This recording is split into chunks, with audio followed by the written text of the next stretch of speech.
how I built 2 pubs that make $4 million a year. This, shout out to the channel because this is truly inspirational, but let's check it out. My surname being on one night, I'm in Peckham running the pub. I'm like, the moment I go left, something's gonna go wrong. This is Clem, a black man who walked away from his 9-to-5, sold his flat and somehow ended up owning 2 pubs in London, bringing in millions every year. Who the hell does that? In an industry where less than 1% of pub owners are black, Clem's not just breaking barriers, he's building community. But it wasn't all champagne and success from the start. In 2015, he made the leap. After selling his flat, he invested over £200,000 into a rundown pub no one else wanted. This building was lopsided. I had to literally rebuild this pub. To be honest, if it was a straight business decision, I would have tapped out ages ago. But he didn't quit. He rebuilt from the ground up, and slowly the community showed up. I would say about 3,000 people a week walk through Prince of Peckham. Now, his pubs aren't just places to grab a drink. They're cultural hubs. He's building an empire with nights full of poetry, packed DJ sets, and a vibe you can't find anywhere else. So we're here in South London to see how Clem turned £200,000 gamble into a business that's changing the game. This is More Than Numbers. We're in South London, Peckham to be precise. I'm with Clem, bro. It's a pleasure to be here with you today. Let's get straight into it. Can you give us a brief breakdown of what Prince of Peckham and Queen of the South is?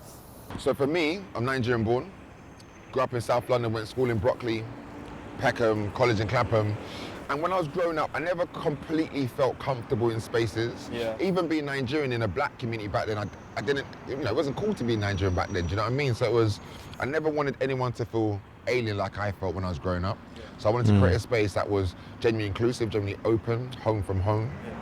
And I love partying, I love having a good time. Went to university, started getting into like doing a few events, and I thought to myself, do you know what?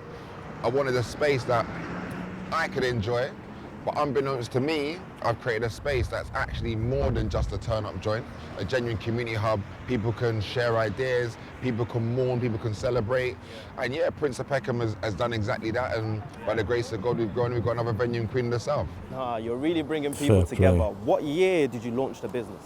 So I signed on a dotted line, February 2017. Actually, fun story about that. 2017? Yeah, February 2017, fun story. So I went to South Africa in January 2017. And this was at a time when I was just like...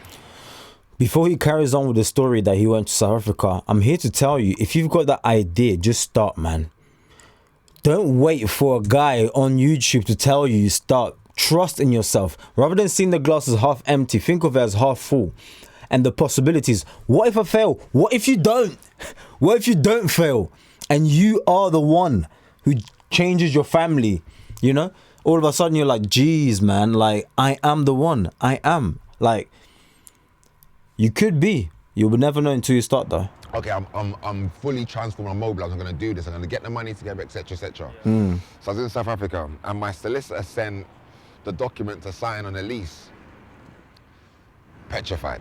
And I just come from Robben Island, and so I abseiled down Table Mountain. Abseiled, bro. So as I abseiled, I thought if I can abseil, I can run a pub. So as I abseiled, online, digital, signed it, done. Opened the business May 2017.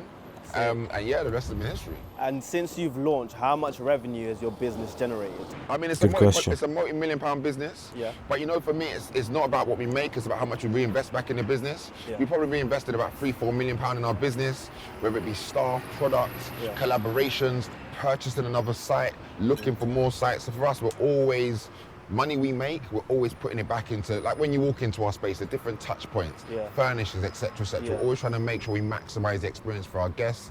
So yeah, definitely, like in excess of 4 or 5 million has been reinvested in our business over the last 8 years for sure. Yeah, Clem, let's get more into a bit about you. Like, what were you doing prior to starting up Prince of Peckham? I remember I got fired from Armani actually, and I was down to my last, I was going to interviews, I was down to my last tenner. My brother bought me this tracksuit.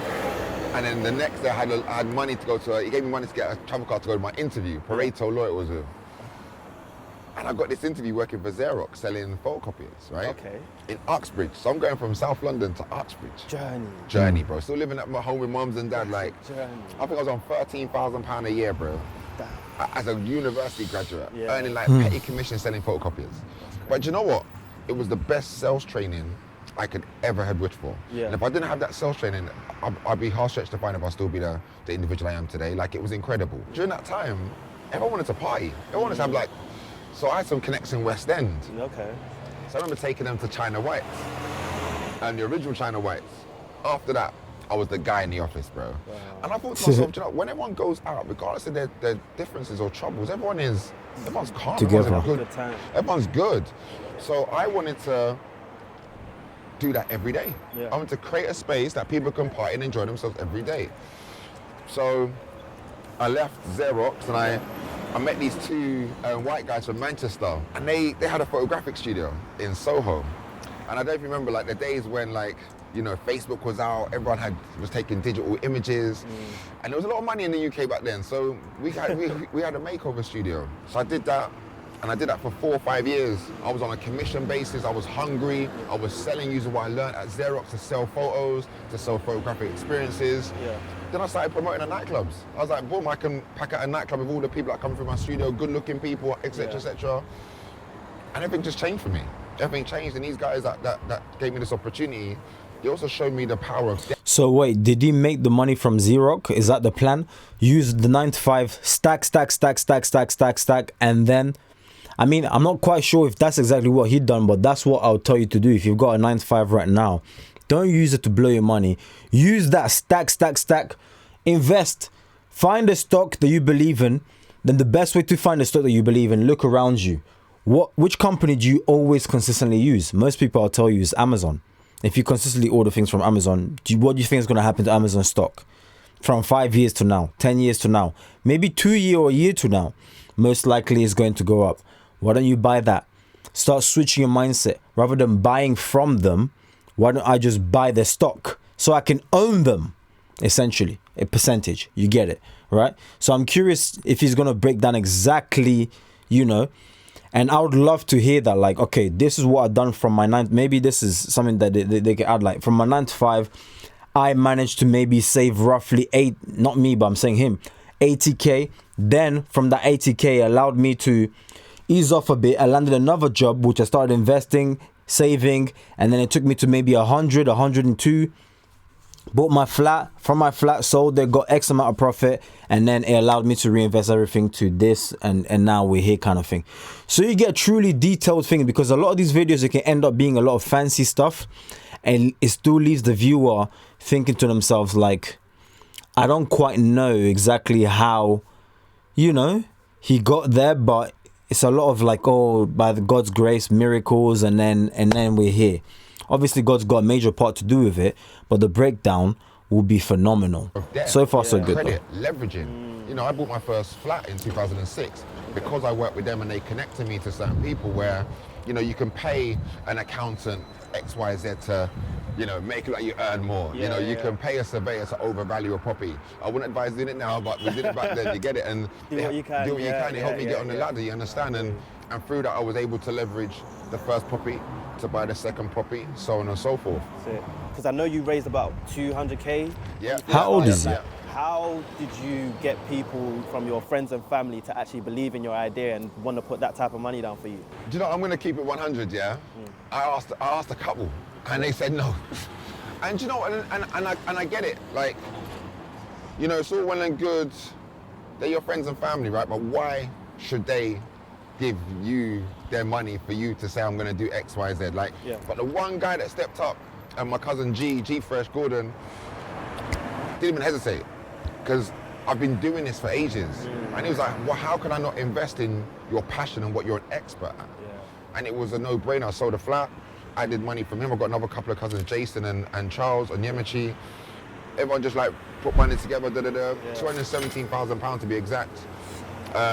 Bought the lease, renovated the first floor, knocked down some walls, and then 3 months later we opened Prince of Peckham. So what's the process of getting those people to believe? Like, do you put a business plan in place for investors to have a look at? Good question. What's the process? The business plan is key. I didn't really know what a business plan was. So I put together this business plan, and it was mad comprehensive. Like, the best body of work I've ever put together in my entire life. It was, you know, sensitivity analysis, SWOT analysis, Gantt charts, etc., project plans. Like, I'm doing all these things I even surprised myself, you get it? Yeah. To make this short, this is thorough. Like you're going down to how many copies are you selling an hour, in a day, in a week? Yeah. You know, if you're projecting figures, how will you make out those figures? Yeah. So I think people say, yeah, this business is gonna make £1 million, but what does that £1 million consist of? How many pints, how many beers? So I had this, you know, if you see this body of work and you're like, this guy knows what the he's doing, you get it? So no, we're outside. Let's go inside, check it out. come after you, bro. I love it. We are well into the first quarter of the new year and this business is booming and yours can too with this absolute game changer, Tide's Instant Savers account. Tide is a business finance platform. Saw that coming. The first 30 days, you get information. Clem, I've been here a few times myself and it's a big space, but I don't think I've explored all the rooms in here. What rooms do you have in this space? We have quite a few, to be fair. My idea of this pub or any pub I have for it is that the main bar, the pub itself can always be the pub, the heart of the space. Yeah. But it doesn't mean like someone doesn't want to celebrate a birthday, if there's a wake, if there's like film shoots and something. So what I try and do is I maximize trading space basically. I try and maximize as much square footage as possible. So we have the main bar, we have the music room upstairs, there's a karaoke room. Then we have a semi-private room, we call it the terror room, but it's a terracotta room. Holds about 40, 50 people. Then we have the shrine downstairs, which is an homage to Fela Kuti. So we've got 1, 2, 3, 4, 5 different spaces there. And that name, like how did you come up with that name? But you remember Desmond's? Remember Desmond's? Yeah. Desmond's was that one show that my family allowed us to stay up and watch, right? There wasn't really anything on TV that represented our situation. Like, it was a space that people weren't even cutting their hair, bro. People were just rocking up and just chatting, you know? And I wanted that space where, irrespective of whether you're here to buy a drink or co-work or whatever, you can pull up a pube on your ones in a group, just chat, chop and chill, bro. So, and there was one guy in there, Lee, the Peckham Prince Stanley, and he was played by Robbie G.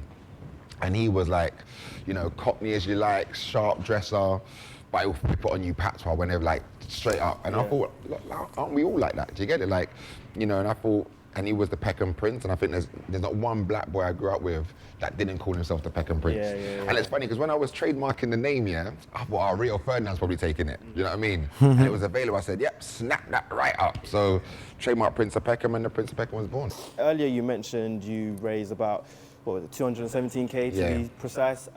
What did that go into in terms of starting this location? Lawyer fees, structural engineering, designs, startup capital, because I think people forget that when you open up a space, you at least want enough money to keep you running for the first 3 months, just in case. Right. You know, so it was like maybe 30K put aside for that. And to be honest, like, so I invested another maybe 100 bags, 160, 50,000 pounds in this pub, and I made it 3 floors. I made the bar smaller, made it more efficient, created more trading space. And it was from that move, so we probably went into lockdown making X. We came out of lockdown making X times X times X. For the first 6, 12 months, it was very much ensuring that boxes were ticked, taxes were paid, staff were paid, lights were on, you know, and obviously, and cash flow. Cash flow is the biggest thing that will ruin anyone's business. But you plan against that. You plan against future incomings. You try and run a business like this, like, cool. How did they get past COVID-19? Well, I don't even want to, because whenever you mention that name, videos, I shouldn't have mentioned it. Oh my days, can I be bothered to beep it out or not? It is what it is. How did they get past the whole situation that took place in 2019? That's what I'm curious about, because they need people. So yeah, did they just save up a bunch of cash? But anyways, I don't want to interrupt the video too much because I want to let it run and then give my take at the back end. But yeah, I'm just curious. Whenever I see business like this, what do you think your Saturdays are going to make? What do you think your Tuesdays are going to make? And you just try and have things against your cash flow. But yeah, I would say actually cash flow supersedes everything, because your business to make X, but do you have access to that money? You know, after the end of 2018, we were recording small profits, 12% operating profits at the time, then up to 18% operating profits. So like, you know, you kept going. There we go. Important. You kept going during that period as well. And sort of, did you have a launch day? Yes. So 16th of May was the soft launch. We've never made more money on a normal Thursday in 8 years than we made on that opening Thursday. Crazy. I remember there was a sofa sitting in that corner there. My dad was sitting there, and there was no light in there, so it was quite dark. And my dad was sitting there, and I'm running around, you know. You can see the picture of me. I've got like my Nigerian traditional, and I see my dad just sitting in the corner, and I don't know if he's drunk or he's falling asleep, I don't know, but he's sitting there, and I go, "Daddy, you okay?" And he said, "Chukwuemeka, my son, sit down, sit down." I sit down with him, he goes, and he kept on saying 1987, 1987. I was like, "What do you mean?" He goes, "That's the year I decided to bring you lot to this country, and now look what we've done." Prince of Peckham, in Peckham, Crazy. like this area, this is not the only pub. I think there's at least a couple pubs within the nearest mile radius. Yeah. Like, how What do you sets set you yourself apart? apart? Important is that people have good experiences. I know how important, when you got £1 to your name, is what value am I getting from that pound? Yeah, you want me to come to your dance, but what am I getting from that dance? You want me to buy your clothes, but what am I getting from that garment? So I really put that all together with Prince and any other pub, Queen of the South, etc., etc. And that's kind of what I like to think sets us apart. And I guess that translated into your business, and now Prince of Peckham isn't just the only one. You've got Queen of the South. Yeah. That's not too far from here either. No, just down the road, lads, down the road. Yeah, we might as well go. 8-minute train journey or 18-minute drive. No, let's head over to Queen of the South and All right, see let's what do that's that, bro. saying. Let's do that, all right? Sweet. Actually, Clem, before we go Queen of the South, we have to mention your kitchen. Yes. White men can't jerk. But my thing was more to do with the fact that I'm a black guy back to buy a pub, and he's a white man jerking chicken. And I just thought like, it's a Peckham or London is a melting pot of cultures, and I thought it's actually quite funny. Yeah. But more so to the point that they're serious about their business, they're serious about their kitchen, serious about the food. Yeah. And I think one thing, when we came to opening, it was only meant to be like a 6-month rotating situation. 8 years later, they're still here. You know, consistency, they've gone from doing in-house and then Deliveroo. They do great numbers, and the relationship with us and them is that there's no rent as such. We just take a percentage of the revenue that they sell in-house. Kitchen partners and pubs are so important. Yeah. I didn't realize how important it was until I bought Queen of the South. And we just never got it right at Queen of the South. We've definitely got it right now, but it just shows that for us to have had a relationship with White Men Can't Jerk for almost 8 years, and the numbers aren't doing this, the numbers are doing that. Not just in terms of revenue, but units sold. They're the first people to do jerk chicken and chips for starters in London. It was like #1 trending meal on Deliveroo. You know, number 16 worldwide. Is the kitchen open? The kitchen is open, yeah? You open? Yes. Well, I guess get something before we go. Yeah, cool. All right, Clem, we're in Queen of the South. Get a free food. Second location. Pub This number 2. looks amazing. Yeah, no, thank you, bro. This is a real labour of love. Yeah? Yeah. I can really see you putting in work for this one. Yeah, do you know, I think like it was kind of, Prince of Peckham was representative of where I was in my life then. Comment in the comment section if you've seen Queen of the South. I believe it's a show, isn't it? So Teresa Mendoza. If you know what I'm talking about, let me know in the comment section. Yeah. And like this is more of a representation of how far we've come in it. Like, we want things to be refined. We want nicer things. You know what I mean? I've been inspired by some of the Soho House venues, like some of the more central London locations. I'm thinking, like I said before, community doesn't mean free. Like, we still want to be in the community and have nice leather Chesterfields. We want to see like nice lighting, Tiffany lamps, that kind of thing. So I really, I went in. At what stage did you decide it was time to get a second location? The stage in which I decided I should have a second pub, and I saw this space. You get ahead of yourself, isn't it? Like ego, you think, oh, you've done it once, you can do it before. And I started looking at this pub, because there was a lot of similarities with what was the Clayton Arms before Prince of Peckham. Yeah. So I investigated, I inquired, and then I thought, you know, fuck it, I'm gonna buy a second pub. And I spent about maybe £20,000 to acquire the premises license. So did you invest with profits made from Prince of Peckham, or did you raise capital externally? I raised capital, but I reinvested everything, every bit of profit we had at Prince of Peckham, probably like 90% of it. I thought, you know, fuck it, bro, because money has no value until you spend it, right? And I'd rather leverage debt and pay interest than pay myself out and pay 40% on taxes, you know what I mean? So that's what we did. So come May 2022, I'm signing the dotted line. I've acquired what was the White Hart, soon to be Queen of the South. And you know, you have structural surveys, but with structural surveys, you can't start opening walls of a building you don't own. You can do as much as you can. I think there's pictures online where you can see, we took the roof off. We took the roof off. Really? Like, you could stand at the bottom and look right through to the sky. We had to. This building was lopsided, so we had to underpin the building. We had to put the building on stilts. Every beam you see in this pub wasn't here before. It's all brand new. But these are things that I didn't bank for. Yeah, do you know what I mean? yeah. And it's a learning curve. It's a very expensive learning curve. But I had to literally rebuild this pub. Yeah. The only thing that's original. I'm curious as to why he didn't hire someone to do, like a professional, to do the whole surveying, make sure structurally my idea, would it fit in this place? Is there anything I have to change? Because whenever it comes to property or real estate, commercial or normal ones, you need to make sure you get your checks done, unless you're buying a new build, different story, different traps, okay? But you need to just make sure you're getting into something that it's feasible. We're saving, working hard, all of this 9 to 5, all of this struggling, cost of living. You don't then want to walk into something that's a complete disaster. What's the point?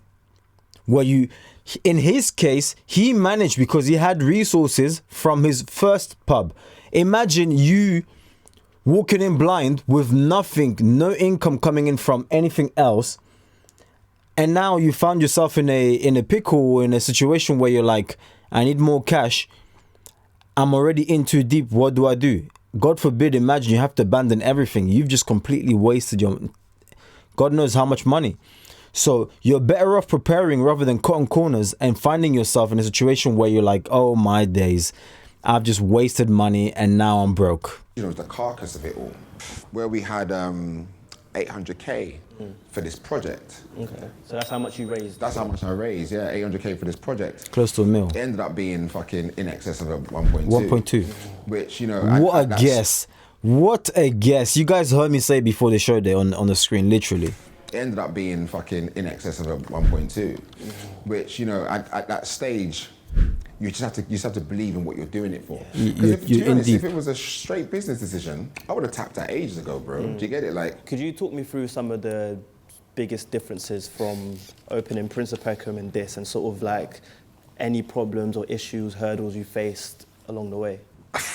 Boy, where do I begin? Like, obviously we've gone well over budget. Right? In excess, like considerable amounts of money over budget. So we bought it May 2022, we planned to open November 2022. When we opened May 2023, we had no electricity coming to the pub. No, my days. Straight Niger style, we had a generator outside, bro. Bro, imagine a generator.